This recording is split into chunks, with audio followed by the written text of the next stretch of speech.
Je suis très heureuse de vous accueillir aujourd'hui pour ce rendez-vous littéraire consacré à une figure historique de la littérature, Ingeborg Bachmann, et d'avoir à mes côtés l'actrice Vicky Krieps et l'écrivaine Cécile Ladjali.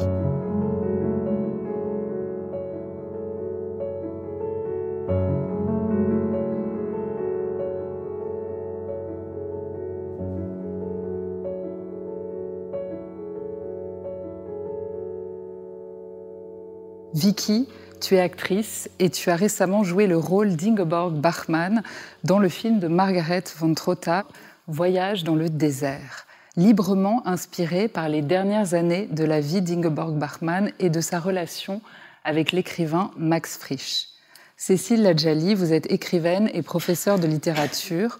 En 2009, vous avez écrit Ordali, un roman retraçant librement l'histoire d'amour entre Ingeborg Bachmann et le poète Paul Celan. Vous avez également postfacé le volume des œuvres d'Ingeborg Bachmann aux éditions Actes Sud, maison où vous avez tout récemment vous-même publié le roman La nuit est mon jour préféré.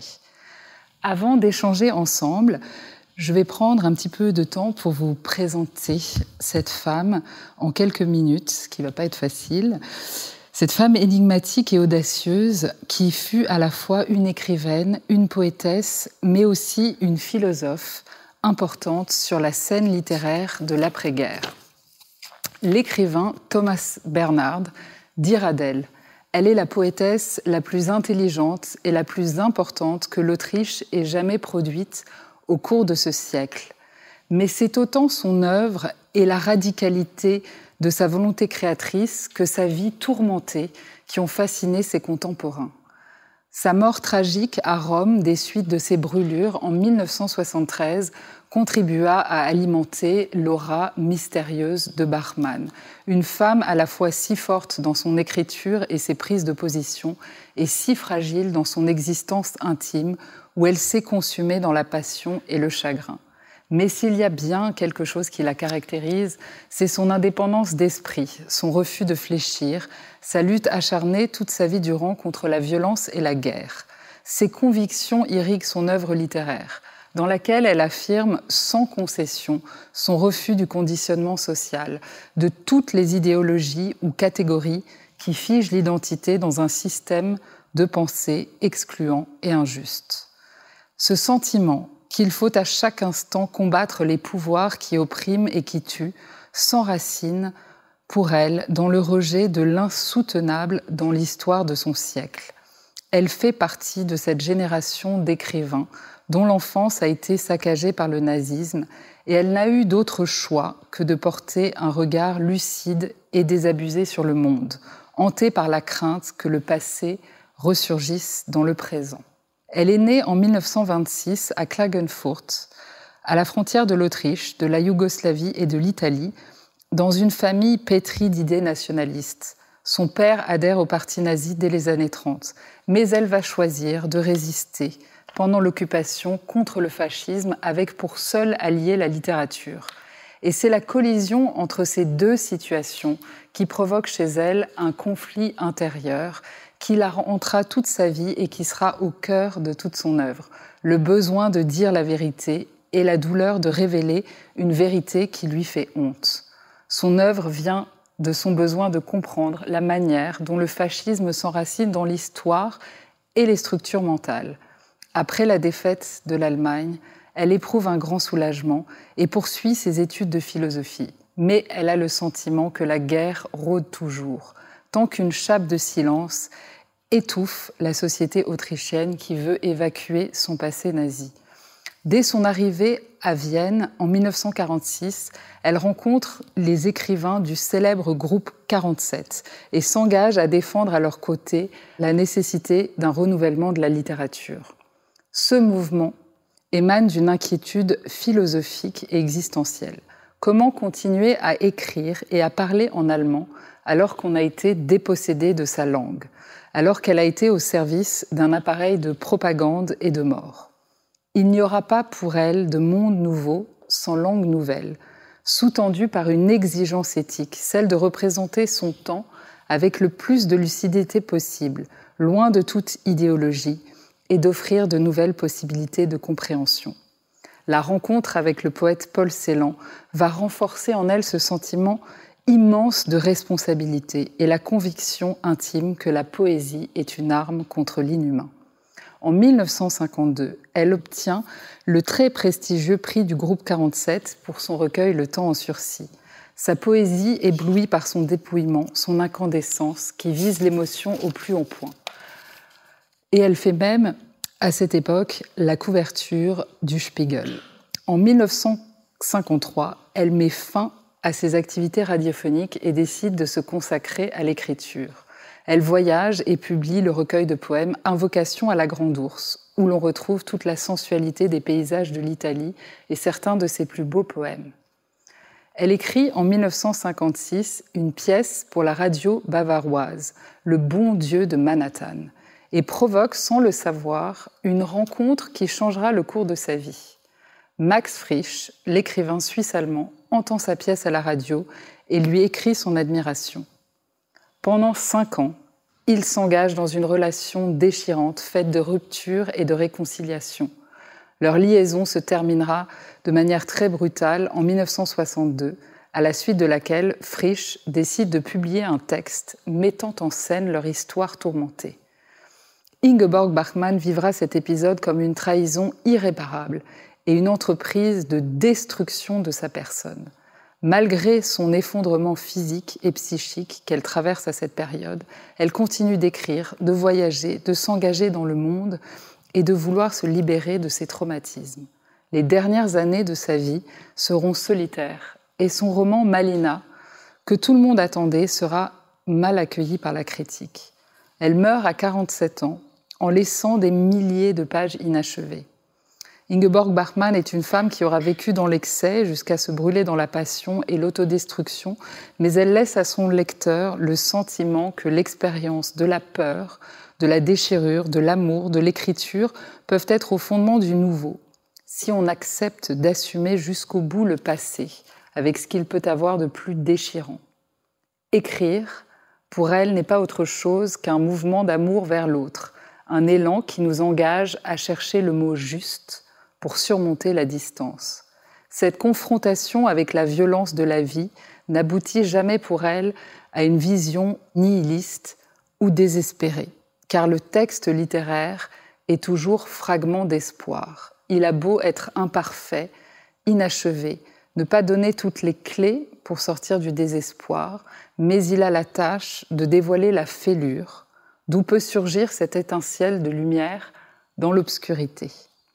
Merci beaucoup Charlotte pour ce texte très riche. Cette présentation qui nous permet de bien cerner la figure d'Ingeborg. Vicky, tu vas nous lire un poème qu'Ingeborg Bachmann a écrit et qu'on retrouve dans le recueil Invocation à la Grande Ourse qui a été publié en 1956. Tu vas nous le lire d'abord en français, puis en allemand.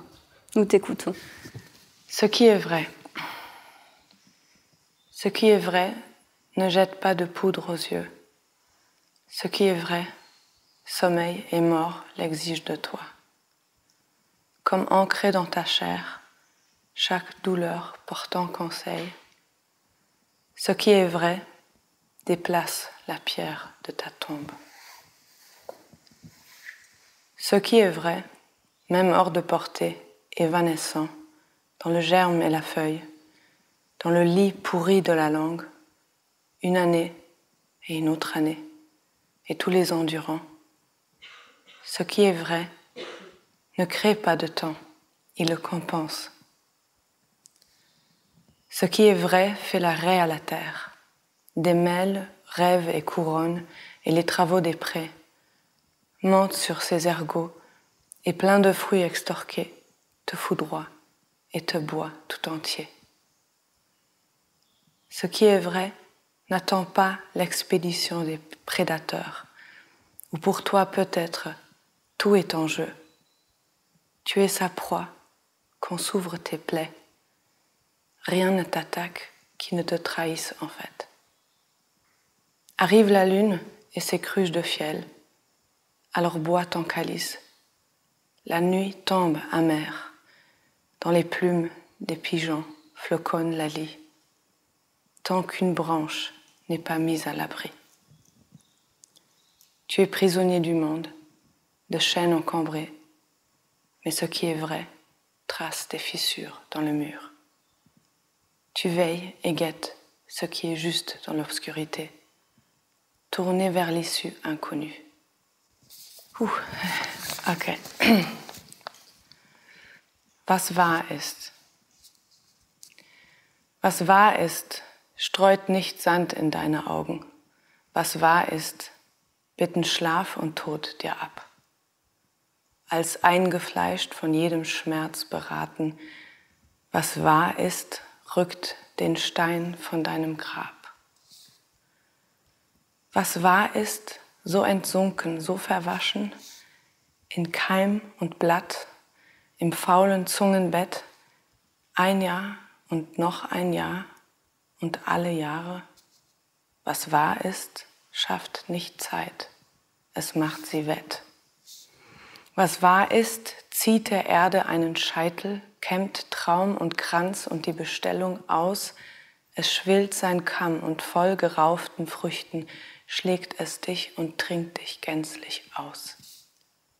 Was wahr ist, unterbleibt nicht bis zum Raubzug, bei dem es dir vielleicht ums Ganze geht. Du bist sein Raub beim Aufbruch deiner Wunden. Nichts überfällt dich, was dich nicht verrät. Es kommt der Mond mit den vergällten Krügen, so trink dein Maß. Es singt die bittere Nacht. Der Abschaum flockt den Tauben ins Gefieder und wird nicht ein Zweig in Sicherheit gebracht.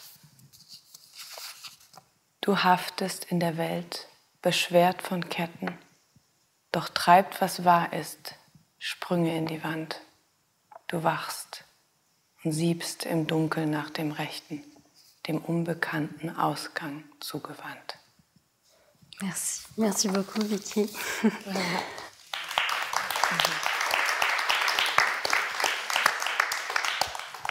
Quand est-ce que tu as découvert Ingeborg Bachmann pour la première fois? Quelle est ta première rencontre avec cette œuvre? À l'école, j'ai toujours beaucoup aimé la poésie, parce que chez moi c'était très bruyant et la poésie était comme une réponse un peu plus silencieuse à quelque chose que je ne comprenais pas très bien chez les humains. Et oui, mais c'était vraiment que la poésie au début. Donc, je connaissais la poésie, je connaissais un peu ses romans, mais pas tout. Et c'est quand j'ai fait le film que je suis vraiment tombée dans tout l'univers et tout ce qu'elle a écrit. Elle a écrit énormément de choses. En fait, c'était quelqu'un de très travailleur. Elle travaillait beaucoup. Elle écrivait beaucoup de choses sur beaucoup de choses. Ouais. Donc, à l'occasion du film de Margaret von Trotta, Voyage dans le désert, que tu as tourné, tu as beaucoup lu Ingeborg Bachmann. Qu'est-ce qui t'a le plus touché dans son œuvre? Est-ce qu'il y a quelque chose qui t'a particulièrement interpellé? Comment dire, c'est comment elle porte les mots. Donc, elle se rendait compte que chaque mot peut être la fin de tout et le début. Ça peut être la chose salvatrice et en même temps la chose destructrice. Ça peut être le gouffre et ça peut être le paradis. Donc, chaque mot porte la responsabilité de ça. Alors, comment parler si tu sais que tout ce que tu dis peut vouloir dire la fin de tout ou le début, ou l'espoir ou la détresse. Et c'est ça qui m'a le plus parlé, je crois, ou touché, ou parce que c'est vrai, c'est tellement vrai, et on n'y pense jamais. Charlotte, dans ce poème, Ce qui est vrai, qu'est-ce que tu retiens de ce poème et de ce rapport éventuellement à la vérité qu'elle a? C'est vrai que ce poème, avec cette répétition, ce qui est vrai, il y a quelque chose, pour moi, de l'ordre du courage de la vérité. C'est-à-dire que le courage, il ne suffit pas d'être courageux une fois. Il faut recommencer à chaque instant le courage. Et quelque part, oui, la vérité n'est pas une question d'intelligence, de connexion logique, de concept. Non, la vérité, c'est pas le contraire de l'erreur pour elle. C'est le contraire de la lâcheté, de l'hypocrisie, de tout ce qui peut faire qu'on va se contenter de quelque chose qui est confortable, qui nous permet d'ordonner quelque part le réel de manière très sécurisante. Et quelque part, pour elle, la vérité, elle est du côté de l'expérience, elle est du côté du corps, elle est du côté de tout ce qui va faire vaciller le concept. Donc, il y a ce vers que je garde en moi, ce qui est vrai trace des fissures dans le mur. C'est une image très forte, mais la vérité est du côté de la fêlure, de la fissure, dans ce qui vient fracturer les représentations confortables qu'on peut avoir. Et elle cherche la fêlure dans le langage aussi, dans l'ambiguïté entre les mots. Et c'est ça qui est très, très puissant dans ce poème. Et elle utilise des images très physiques, très concrètes. Et donc elle va quelque part, parce qu'elle a beaucoup étudié la philosophie, donc elle a beaucoup étudié les concepts, et elle dit toujours, oui, c'est bien beau les constructions logiques, mais quelque part, qu'est-ce que la peur ? La peur, l'effroi, c'est ce qui te prend les tripes, tout s'effondre à ce moment-là. Et c'est ça le courage, c'est ça le courage qu'elle avait, c'est le courage de dire que la vérité, c'est l'erreur. Comme tu dis, essayer à nouveau, mais parce que je sais que je vais tomber dans l'échec, je sais que je vais pas y arriver, mais je le refais, je recommence. Elle croyait dans l'utopie, elle croyait dans le bien, même si le monde lui montrait l'opposé. Mais je crois que là-dedans, elle était pour ça courageuse, parce qu'elle était humaine, elle était courageuse de sa propre humanité. Ok, je suis humain, et je fais des erreurs, même si, philosophe, je comprends tous les concepts et je pourrais m'enfermer dans les structures. Cécile Ladjali, vous avez écrit un texte sur Ingeborg Bachmann, Une postface à ses œuvres aux éditions Actes Sud, et vous rappelez dans ce texte qu'elle a prononcé un discours qui s'appelle « On peut exiger de l'homme qu'il affronte la vérité ». Pourquoi un tel acharnement de sa part à la recherche de la vérité, vous qui la connaissez si bien? Parce qu'elle a la certitude qu'elle est l'enfant du mal et que tout reste à réinventer après Auschwitz. Elle est condamnée par l'aporie, c'est même pas une aporie, c'est un postulat nihiliste que lance Théodore Adorno, le grand philosophe du langage, en 1949. Il dit que écrire un poème après Auschwitz, c'est barbare. Alors c'est quelque chose de vertigineux et difficile à comprendre, mais ça signifie que rechercher la beauté, l'euphonie, en poésie et dans les arts, quels qu'ils soient, la musique, la peinture, la littérature, c'est incongru, c'est dégoûtant, parce que l'art, son but, depuis la nuit des temps, depuis que l'art existe, c'est de viser la beauté. Et au milieu du XXe siècle, le grand rêve des Lumières, des Aufklärung, qui signifiait que plus on allait avancer dans le temps et plus les hommes allaient être humains, bons, heureux, parce qu'ils seraient de plus en plus savants, forts des livres et des poèmes inventés, eh bien le milieu du XXe siècle bat en brèche ce grand rêve des Lumières. Parce que c'est dans le pays le plus, je vais mettre des guillemets, mais le plus civilisé au monde, le pays de Kant, de Goethe, de Schelling, de Hölderlin, que s'organise la barbarie la plus épouvantable. Et donc, on ne croit plus, c'est l'ère du soupçon, on ne croit plus au pouvoir des mots, de la littérature, et on se dit parfois qu'il vaut mieux peut-être choisir le silence.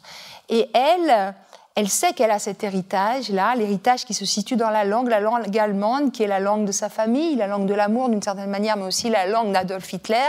Et pourtant, à grands coups de pelle-bêche littéraire, elle va reconstruire l'espoir avec ses amis du Club 47 et avec son amant. Bon, moi, celui que je préfère, c'est Paul Celan, juif, roumain, rescapé de l'Holocauste, dont elle tombe éperdument amoureuse à la fin des années 40. Cette histoire d'amour va être très compliquée, mais Ingeborg Bachmann, c'est le travail avec la langue et puis faire fusionner les contraires, faire que l'impossible advienne. Une fille de nazi, amoureuse, éperdue d'un juif rescapé de l'Holocauste.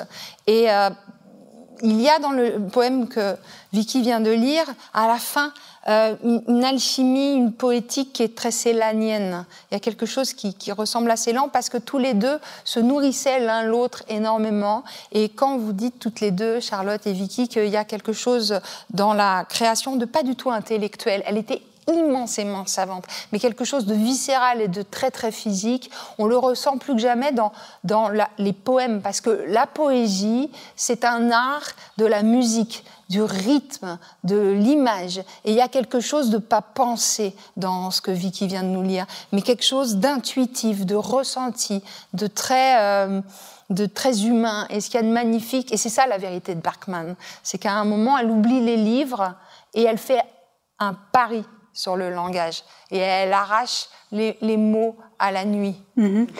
Vous avez écrit un magnifique roman qui retrace donc justement l'histoire d'amour entre Ingeborg Bachmann et Paul Celan, qui s'appelle Ordalie. Et dans ce roman, on entre à travers le regard d'un cousin amoureux d'elle, on entre dans sa vie. Quel est en fait l'aspect de sa personnalité que vous avez plus voulu mettre en valeur dans ce livre? Elle avait la maladie de l'espoir. Hein. Elle y croit. Elle croit au pouvoir de la littérature. Elle a été profondément marquée par l'entrée des nazis en 1938 dans Klagenfurt. Là, le choc est là, et elle dit que c'est le soleil, c'est les livres, c'est Rilke, c'est Baudelaire, le français qu'elle est en train de lire, qui vont la sauver du carnage. Et elle y croit éperdument, et parallèlement à cette foi qu'elle place dans les mots et les livres à inventer pour demain, il y a aussi la foi qu'elle place en l'amour et à la rencontre avec l'autre. Pour elle, l'écriture, c'est un mouvement vers l'autre. Il n'y a pas de poème qui ne soit amoureux chez elle. Tous les poèmes, tous les romans qu'elle écrit, ils sont tendus vers la personne de Paul Celan. Et tous les deux s'écrivent et se répondent de livre en livre. Et ça, c'est absolument fabuleux.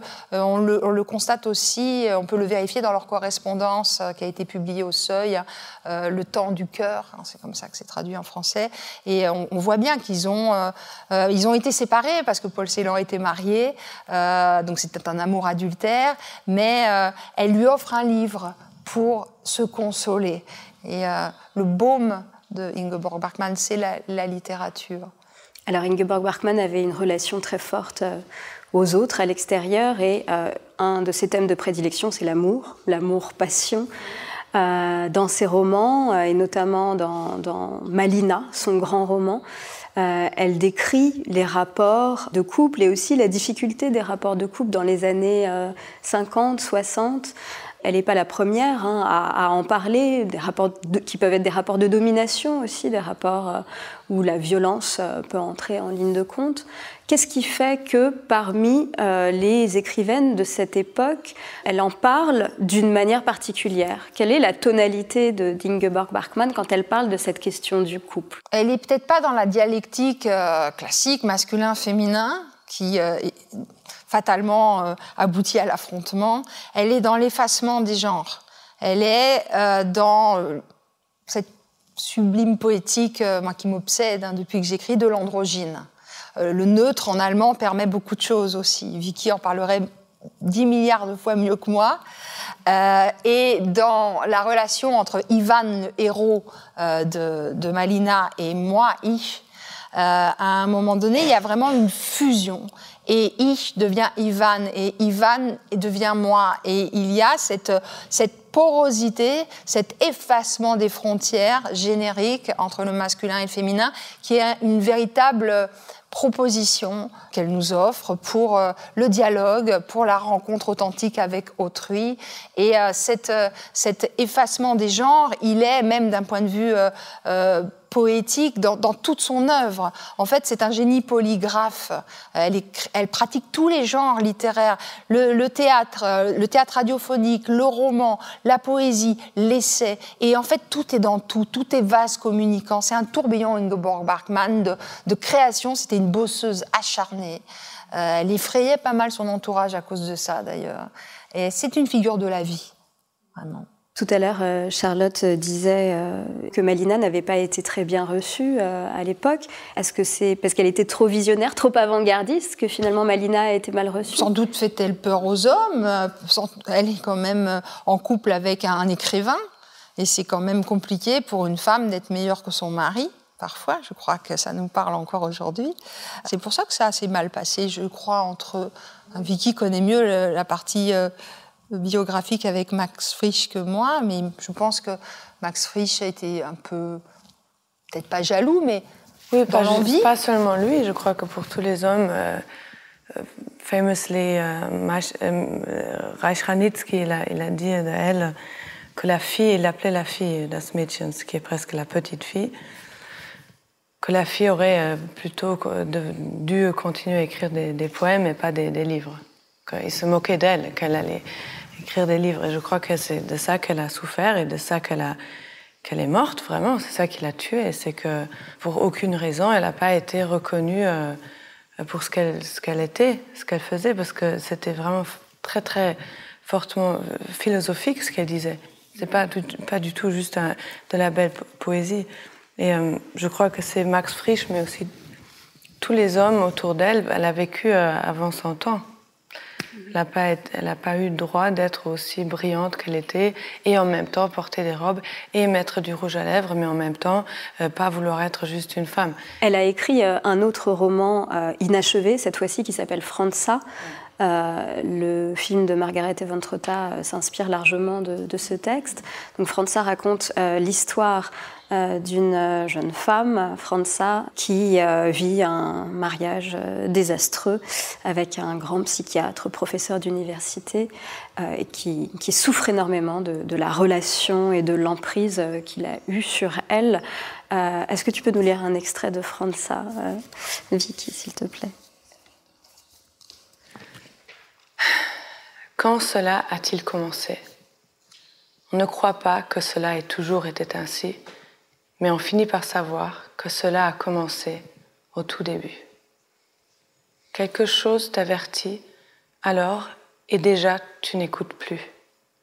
Tu places un sentiment que tu prétendras plus tard avoir été le premier devant un autre qui fut vraiment le premier.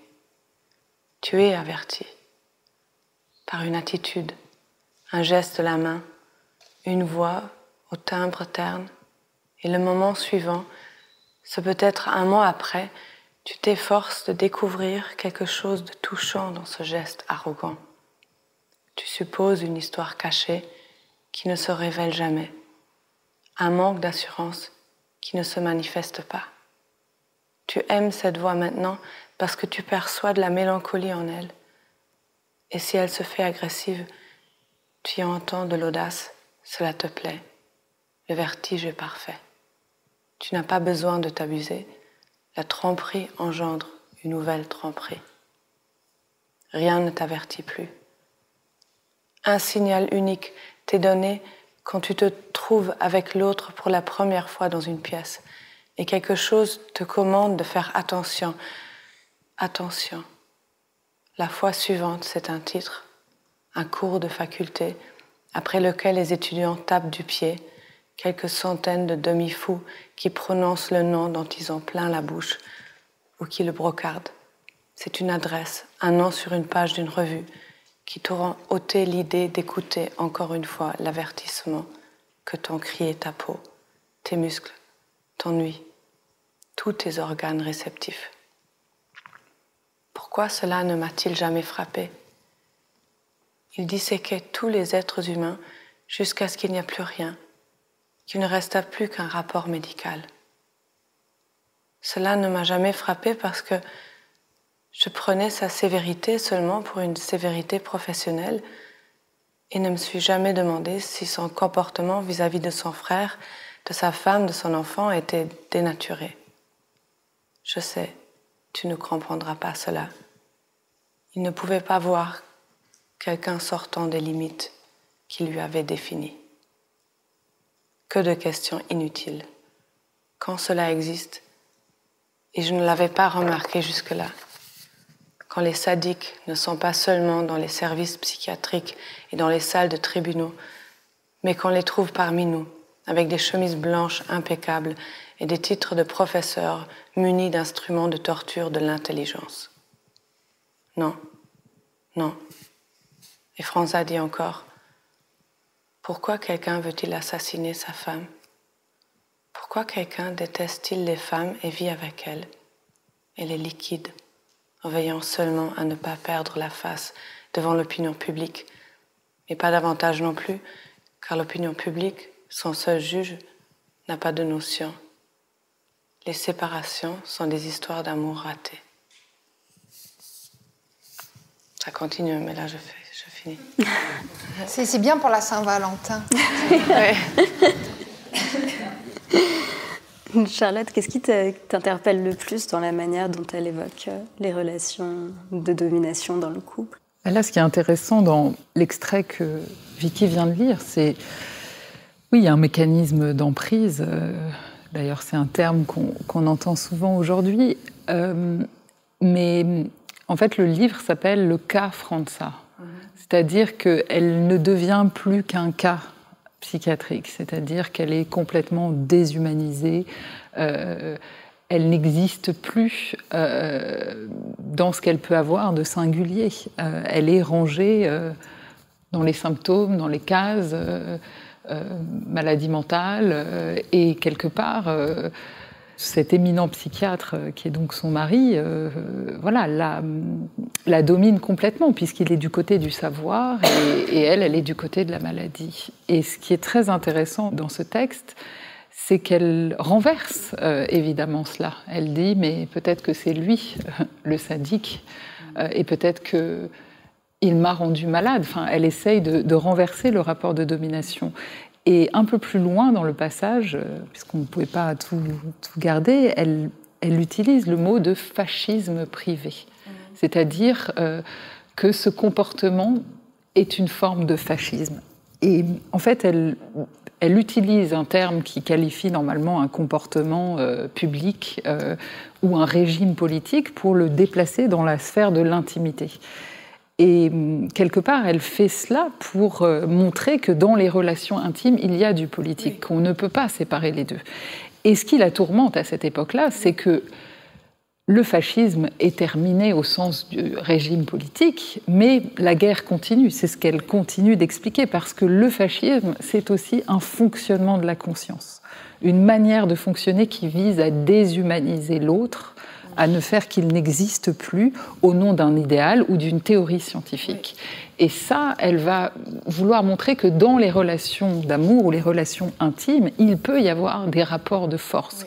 Et pourquoi elle ne parvient pas à interpréter les signaux? Parce que dans le texte, elle dit je n'ai pas pu voir ce qui m'arrivait, mais elle perçoit quand même des choses, mais elle ne peut pas les interpréter, elle ne peut pas savoir exactement qui lui arrive parce qu'il y a cet argument d'autorité. Oui. C'est un éminent psychiatre qui est du côté de la science. Et c'est ce qui s'est passé à cette époque-là aussi. C'est la science valide des thèses qui, finalement, donnent parfois le droit de commettre des crimes. Et donc, c'est très fort, quelque part, ce qu'elle dit dans ce passage. Ça me fait penser qu'en fait, elle était aussi importante là-dedans, je crois, comme Hannah Arendt, qui a retourné cette idée, et parce que je sais que cette idée du fascisme privé, je pense que c'est la première fois en tout cas qu'il l'a formulée comme ça, et que des gens comme mes parents, ma mère par exemple qui était allemande, c'était un terme qui s'est introduit dans le langage des gens. Donc peut-être pas de tout le monde, mais je crois qu'elle a vraiment, comme Hannah Arendt, elle a aidé aux gens à réfléchir à un truc qui est vrai. Elle disait des choses très dures sur la société de l'époque. Quand à la fin du texte, elle dit « les séparations sont des histoires d'amour ratées », en fait, elle se moque de l'opinion publique pour dire « bah non, justement, les séparations ne sont pas toujours des histoires d'amour ratées, ce sont des histoires politiques aussi parfois. C'est-à-dire, c'est la société qui ne veut pas voir comment les femmes sont maltraitées, comment les femmes sont dominées. Et donc, il y avait quelque chose chez elle aussi de trop avancé en termes d'utopie sociale qui faisait qu'on ne l'a pas écoutée. Comme tu dis, les femmes ne sont pas écoutées, mais je crois pour elle, c'était toujours humain. C'était l'humain. Oui. C'est-à-dire qu'elle elle met en scène beaucoup de femmes sous emprise ou de femmes brisées. C'est sûr que Mais il n'y a jamais chez elle, en fait, l'idée de dire d'un côté, il y a les femmes sous emprise et les hommes dominateurs. Pas du tout. C'est-à-dire que, quelque part, oui, il y a dans la société, à son époque, un certain nombre de facteurs qui vont peut-être donner des arguments d'autorité plus facilement peut-être à des positions masculines, parce que c'est des positions de pouvoir. Mais elle ne dit jamais, voilà, qu'il y a une frontière entre les deux, parce qu'elle le dira souvent, je suis aussi parmi ces hommes que j'accuse. L'inhumain, tout le monde en est capable, et c'est pas une question de différence entre les sexes. Enfin, je veux dire, il faut bien faire attention, parce que c'est des textes parfois qui peuvent être à charge contre les hommes, mais il y a toujours ce jeu aussi, puisqu'elle se cache parfois dans les personnages masculins, où elle dit « je suis le personnage masculin aussi ». Et donc, c'est ça qui est très, très intéressant aussi dans sa posture. Oui. Elle est très, très honnête, et puis elle est courageuse, elle ne se place jamais dans une position victimaire, elle se plaint pas, elle propose des solutions. Elle sait que c'est complexe, qu'il va falloir du courage, mais elle avance grâce aux mots, grâce au langage. Et Hannah Arendt, oui, c'est très important aussi pour Ingeborg Bachmann, cette notion dans La crise de la culture de Hannah Arendt, la banalité du mal. C'est exactement ce que tu décris, Charlotte, avec ce déplacement du principe de domination des nazis, mais dans la sphère privée. Oui, c'est très actuel. Aujourd'hui, très banale, on a en amour un dominant, un dominé, et ça peut conduire à la mort, hein, ou à la disparition. Cécile Ladjali, vous avez parlé dans un des textes que vous avez écrit sur elle du fait qu'elle était prisonnière de sa féminité. Qu'est-ce que vous vouliez dire par là ? Peut-être ce que l'on disait tout à l'heure, elle était la petite fée qui devait écrire exclusivement des poèmes, ce qui est complètement idiot parce que la poésie c'est peut-être de tous les genres littéraires le plus redoutable.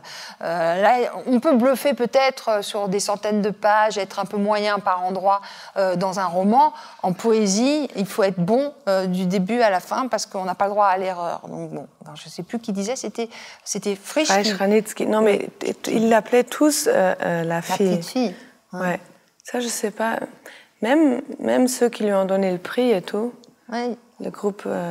Mais ce côté patriarche. Oui, c'était malgré eux. C'était pas non plus méchant. C'était juste, c'était comme ça. Ça existe encore aujourd'hui. Je sais pas s'il y a des femmes qui écrivent dans la salle, mais on a toutes eu notre papy gâteau qui nous a dit, ma petite, je vais t'expliquer comment tu dois faire pour écrire. Hein. Mais tu vois, ça, oui. Là, on a tout ce qu'on dit. Voilà, et donc c'est cette féminité qu'elle ne déteste pas au départ. Hein. Elle s'en méfie, étant donné le regard que les hommes portent sur elle en tant que femme. Donc c'est pour ça qu'elle va effacer les frontières du genre par moment et jouer à être homme. Mais encore une fois, elle défend le genre humain, pas que les femmes contre les hommes. Elle n'est pas du tout misandre. Hein, ce qui est peut-être l'écueil dans lequel un certain féminisme peut tomber aujourd'hui. Hein, parce que la lutte pour les droits de la femme, et la guerre même, on va la remporter aux côtés des hommes. On a besoin d'eux. Et elle le sait. Et elle aime les hommes, follement. Oui, je crois que c'est ça qui lui a fait payer. Oui. Qu'elle aimait les hommes, elle aimait être avec les hommes, elle ne cachait pas du tout. Elle avait beaucoup d'amants. Et c'est ça qui lui est tombé dessus. Qui tu es, toi ? Tu es venu sur le monde pour avoir du plaisir. Tu dois souffrir pour être humain. Non. Mais c'est ça, au fond. Et le plaisir des femmes, ça fait tellement peur aux hommes. Vicky, donc, tu as joué dans ce film de Margarete von Trotta qui raconte donc l'histoire d'amour qu'a vécue Ingeborg Bachmann avec l'écrivain de langue allemande Max Frisch. Comment as-tu abordé ce rôle ? Comme je le fais souvent, mais là c'était encore plus dur ou plus important, j'ai essayé de ne pas vouloir devenir elle ou de ne pas vouloir faire l'exercice parfait où je deviens quelqu'un qui a existé, surtout quelqu'un important en langue allemande, quelqu'un qui a été non seulement connu, mais connu pour des idées, connu pour son intelligence pour plein de choses, et pour un physique, une façon de parler très particulière aussi. Donc je me suis dit, je ne vais pas essayer de passer des heures à copier comment est-ce qu'elle marche, comment est-ce qu'elle parle, mais plutôt de trouver la clé pour moi, personnelle, à comprendre ou à débloquer qu'est-ce qui a fait qu'elle était comme elle était. Et ce que j'ai trouvé, moi, c'était... Alors, une fois, c'était la recherche de la vérité, que je connais moi, de moi-même aussi. Qu'est-ce qui est vrai, qu'est-ce qui est juste, comment je sais que je suis honnête, de toujours vouloir être honnête et chercher l'honnête. Et par ça, sentir toujours les frontières, parce qu'on a l'impression tout d'un coup, moi en tout cas quand j'étais à l'école, tout de suite j'avais l'impression que tout le monde ment, tout le monde fait semblant, personne n'est honnête. Et je me sentais très, très seule. Et que tout de suite tu as une frontière entre toi et les autres. Et cette importance des mots, que si tu te rends compte que chaque mot que tu dis peut vouloir dire tout, tu ne peux plus parler. Et que quand elle parle, elle est dans une souffrance extrême de non seulement savoir, mais sentir l'échec et la salvation, comment dire, des mots. Et après, j'ai tout construit de là, et surtout, j'ai essayé d'oublier ce que j'avais construit et oublier ce que je pensais savoir. Donc, j'étais beaucoup très tremblante pendant le tournage, et comme si la terre bouge un peu tout le temps. Mmh. Et donc, tu as joué le rôle d'une femme amoureuse, puisqu'elle était très amoureuse de Max Frisch. Ça a débuté comme une passion.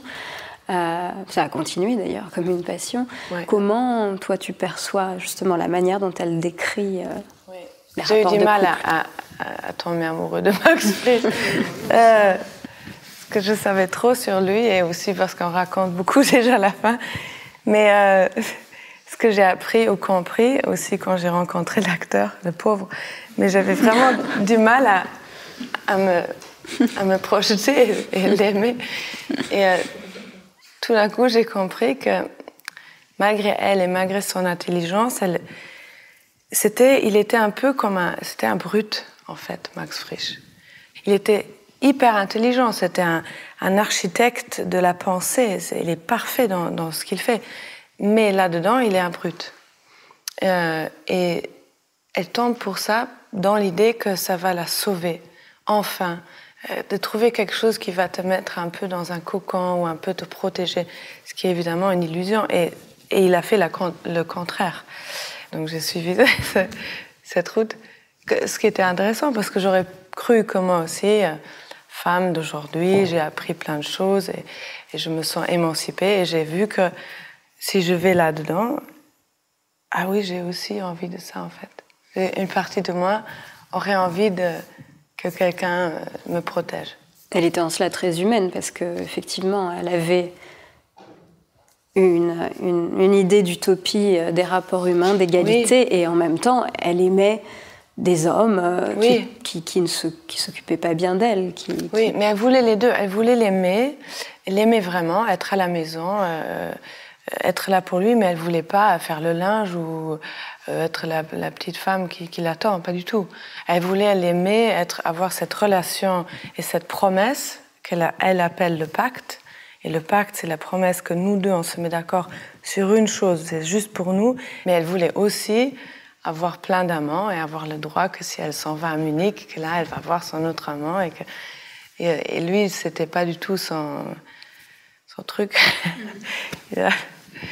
Alors qu'au début, il a quand même dit que c'est ça qui l'attirait au début. Parce que lui, il a eu un mariage avec un enfant et une femme très, très conservative, et qu'il a quitté pour elle, ou avant de le rencontrer, je crois qu'il l'a quitté, je sais pas.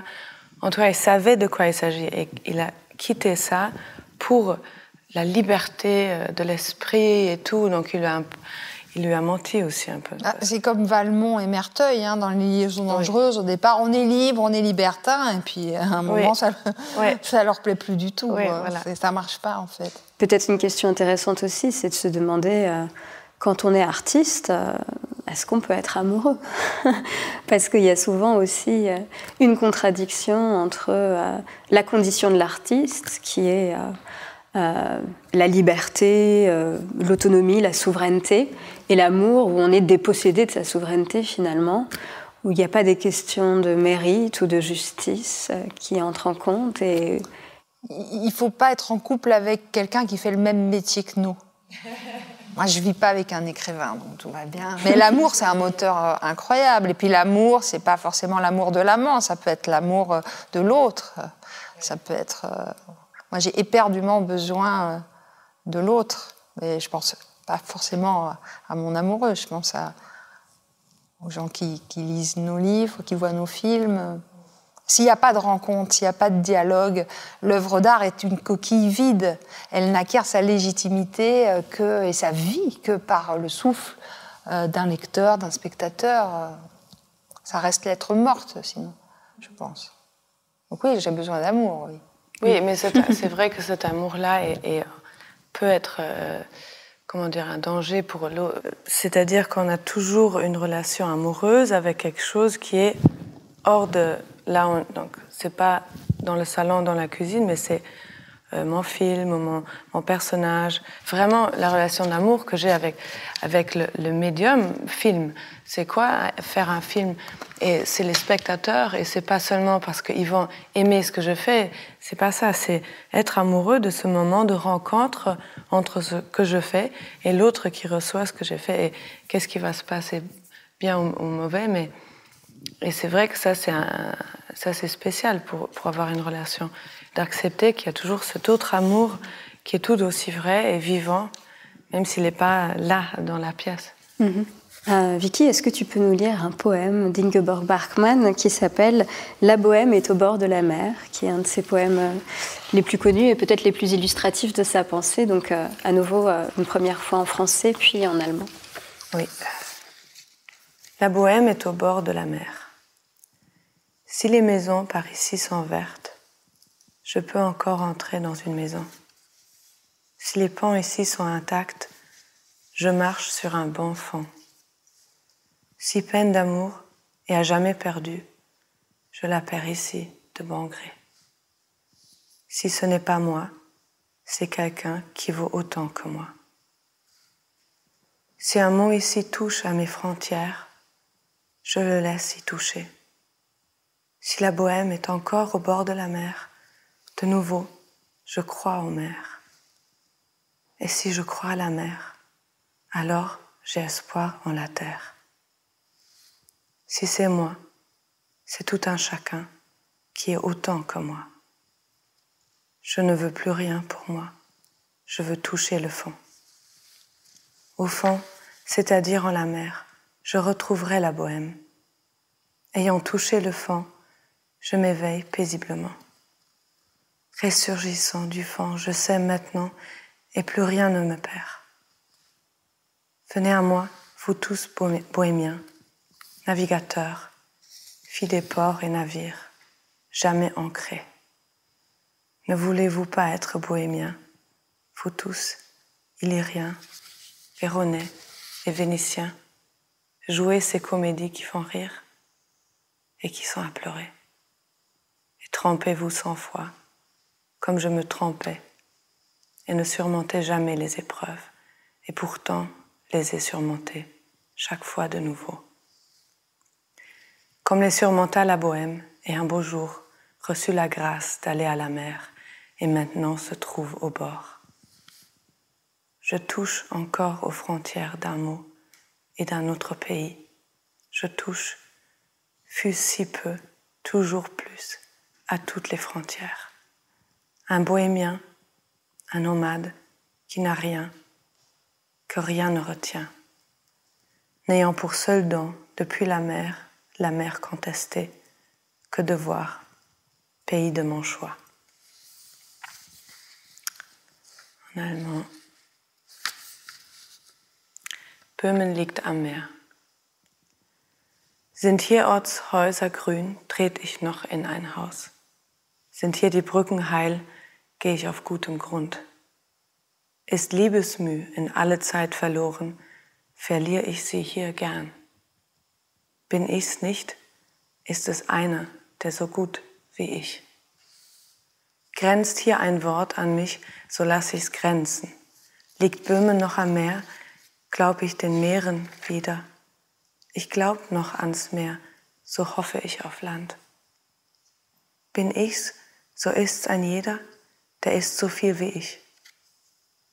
Ich will nichts mehr für mich, ich will zugrunde gehen. Zugrund, das heißt zum Meer, dort find ich Böhmen wieder. Zugrund gerichtet, wach ich ruhig auf. Von Grund auf weiß ich jetzt, und ich bin unverloren. Kommt her, ihr Böhmen alle, Seefahrer, Hafenhuren und Schiffe, unverankert. Wollt ihr nicht böhmisch sein? Illyrer, Veroneser und Venetier alle? Spielt die Komödien, die Lachen machen und die zum Weinen sind. Und irrt euch 100-mal, wie ich mich irrte und Proben nie bestand. Doch hab ich sie bestanden, ein ums andere Mal.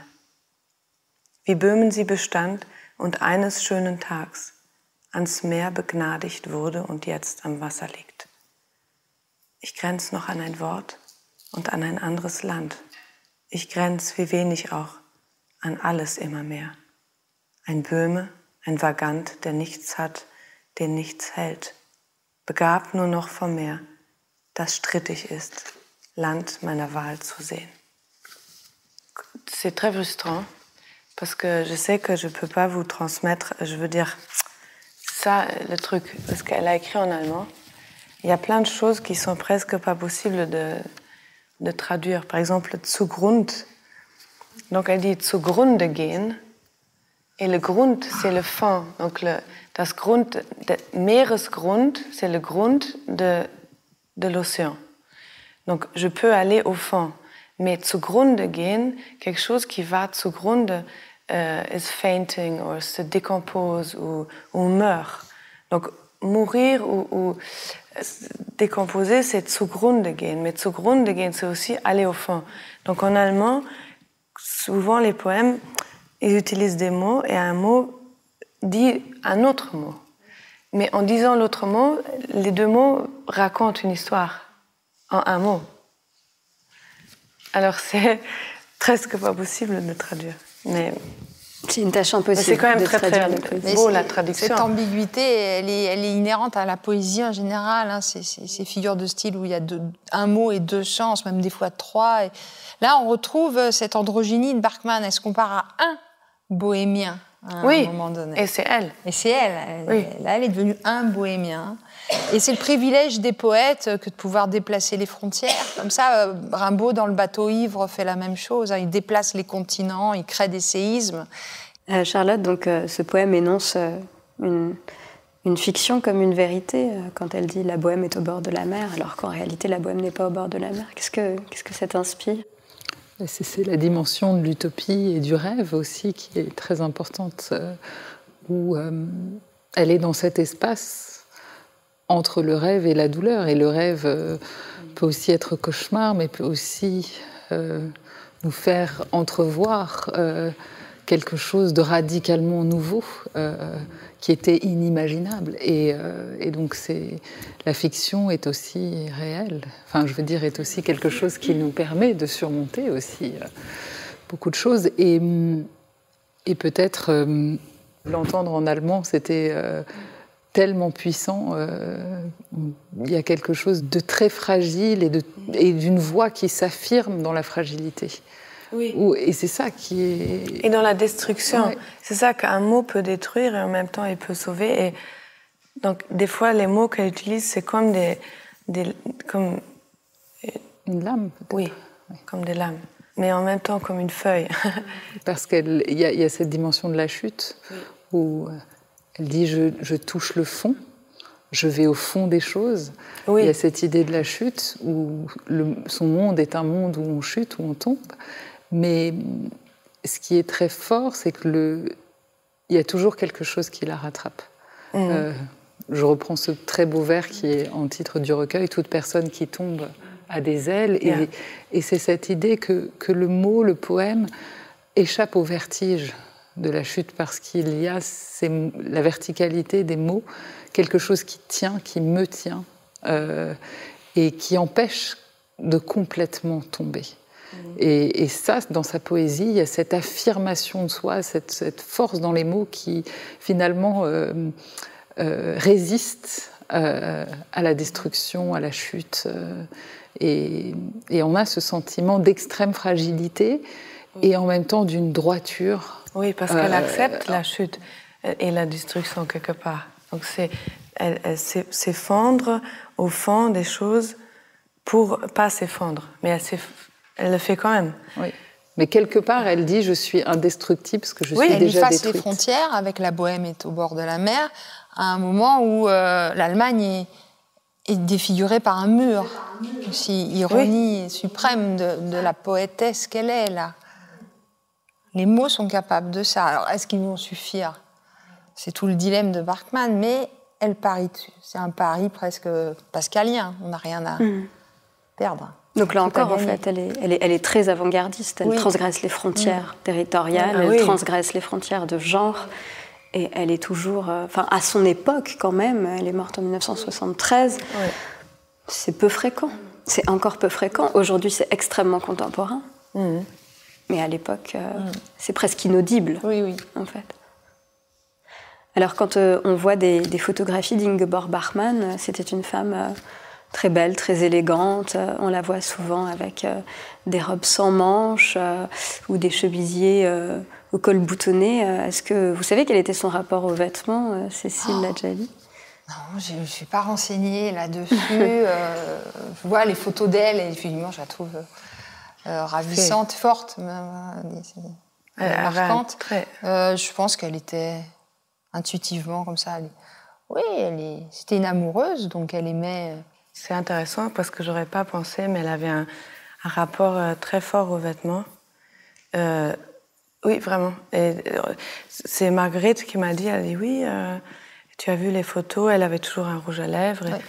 Et j'avais pas pensé. Mais après, c'est vrai qu'on a les photos qu'on a, donc on sait pas vraiment comment elle était tous les jours. Mais sur toutes les photos, de l'écrit, sur toutes les photos et sur comment elle a été décrite par les gens de son temps. Apparemment, elle était toujours très très bien habillée. Elle aimait être la dame chic, elle avait toujours des talons, elle avait toujours une jupe. Pas toujours très bien assortie.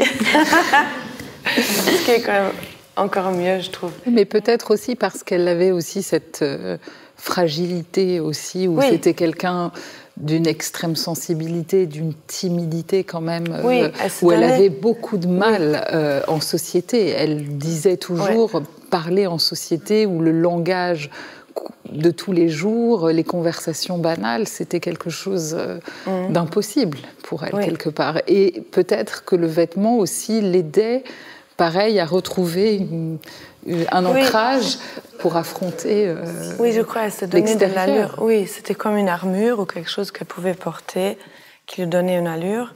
Mais je crois que c'est encore plus complexe. Je n'ai pas complètement compris, parce qu'en même temps, si elle se met sur les petits talons, quand on est sur des talons, on est moins équilibré. Avec une jupe qui est très serrée, on est beaucoup plus vu, on est beaucoup plus... Parce qu'il y a des gens qui vont dans ce sens-là et qui vont se donner une protection en mettant des choses qui les cachent, et elle a fait l'opposé. Elle s'est vraiment montrée... Oui, mais elle se protège en s'exposant. Oui, elle cherche le vertige partout. Et là aussi, elle cherche le vertige. Elle se met d'une manière qu'elle soit vue alors qu'elle a peur d'être vue. Mais la contrainte, ça peut être une force aussi. Quand on crée, je ne sais pas comment tu es quand tu joues, mais moi, quand j'écris, j'aime bien m'imposer des choses qui ne vont pas être faciles a priori. Parce que c'est là que je trouve mon fil à plomb. Ça va être difficile, il faut se tenir. Et le résultat est plus heureux que, évidemment, si j'avais cherché la facilité. Bien peut-être que les talons, la jupe un peu serrée, ça demande un effort. Mais ça en impose. Oui, mais c'est ça aussi qui lui donnait l'image de la petite fille. C'est pour ça qu'il l'appelait ça, et c'est pour ça qu'ils l'ont toujours remis dans cette boîte. Et apparemment, c'est toi qui as écrit dans ton livre qu'elle était aussi un peu prisonnière de sa féminité ou quelque chose. Oui. Donc ça revient à ça. Donc elle se mettait un peu dans cette prison qui était aussi une prison, mais en même temps lui aider. Et en plus, elle adorait aussi. Elle adorait célébrer. Elle trouvait ça juste très, très joli de mettre les belles choses et de to enjoy life, you know. Elle aimait ça. Mais c'est comme en amour, hein, c'est toute la puissance maléfique de la servitude volontaire. Hein. On devient l'esclave volontairement d'un homme qui va nous protéger, mais qui à un moment va nous dominer. On sait qu'il faut fuir le féminin, mais on est féminine jusqu'au bout des ongles. C'est très bizarre, hein, ce choix de la souffrance. Et elle a beaucoup souffert, hein, Barkman, dans ses choix.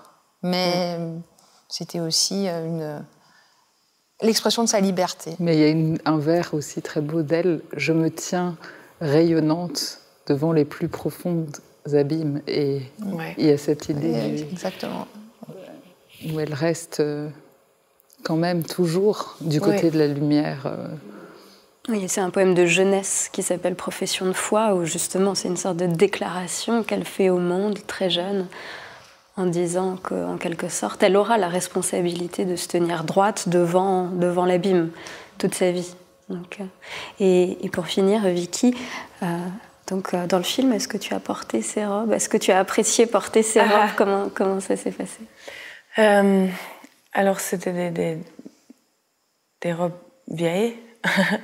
Mais oui, c'est intéressant. Alors, normalement, je veux toujours juste jouer en pyjama, ou le moins compliqué possible, et juste être confortable et me concentrer sur l'histoire et le texte.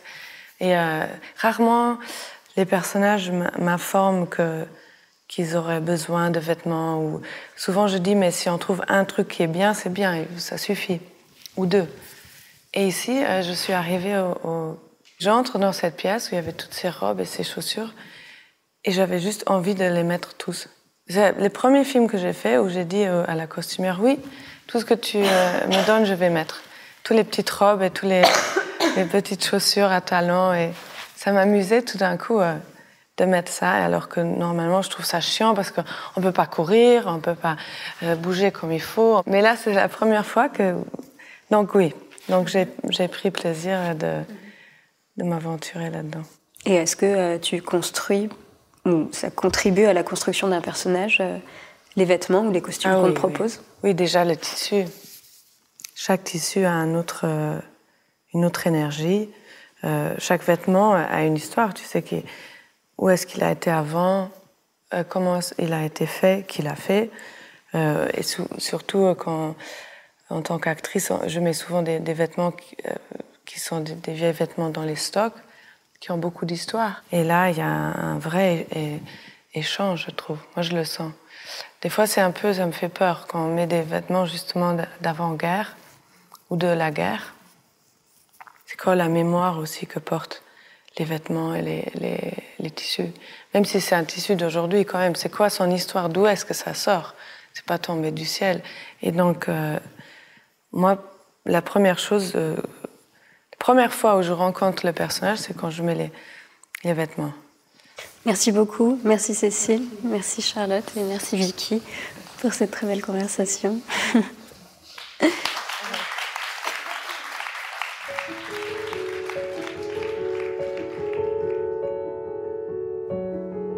Merci d'avoir écouté cet épisode des Rendez-vous littéraires Rue Cambon. Pour découvrir les coulisses exclusives de cet événement, rendez-vous sur les réseaux sociaux de Chanel. À très bientôt pour un nouveau Rendez-vous littéraire.